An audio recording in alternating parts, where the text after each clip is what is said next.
In this segment of the e-learning tutorial, I'm going to demonstrate how you use the dashboard. Once you log into eLearning with your username or your email address, you'll be presented with the option to view the dashboard. The dashboard view is also available from the menu on the very top next to the logo here as well.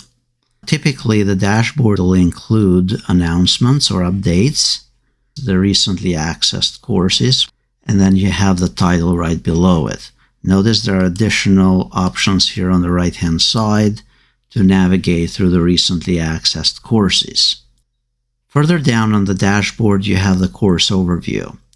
The course overview is going to give you a listing of all the courses where you can choose to display them a certain way, whether using the card view, which we are currently seeing, or list view or summary view. Notice you can adjust here how you want those courses sorted, and also search for your courses and filter them, whether you want to see the courses in progress or future courses or past courses. Notice that for each one of those options or courses, here under the course overview, you also have these three dots where you can further customize the view for this course, whether you want to star it and display only the ones that you have placed a star on. Note that whenever you're customizing those filtering options, remember that if you are missing a course that it's no longer showing up, you'll need to check here under the filtering options and make sure at least to select to display all.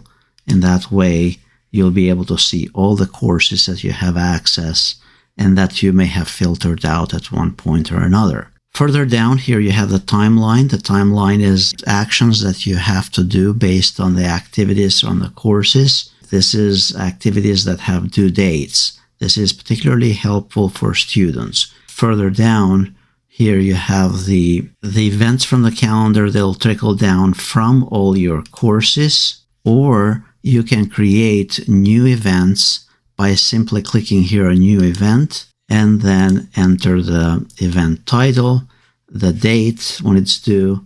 You can put a description for that event, the location. Now note on the right-hand side of this, you also have the block drawer. So this will display the upcoming events if you prefer to see this view, and this is tied to the calendar. If you don't want to view the upcoming events here, in this case this block, we can close the drawer block by clicking on the X sign, and then we know to bring it back you use this arrow on the right-hand side. To modify the dashboard, you click here on Edit Mode, and from here add new blocks. Let's say courses. In our case, here at the very bottom in the center area. If for some reason you incorrectly added a block, you can click on the gear icon here, or the action menu, and you can choose to hide the block or delete the block completely from your dashboard. You can also rearrange the order of those blocks. Let's say the course overview, the list of all courses, you want to move it up. With the edit mode on here on the top right, you click on this arrow icon in front of the action menu, and then you drag this up where you want it, and then turn off the edit mode, and this is how it will display all the time.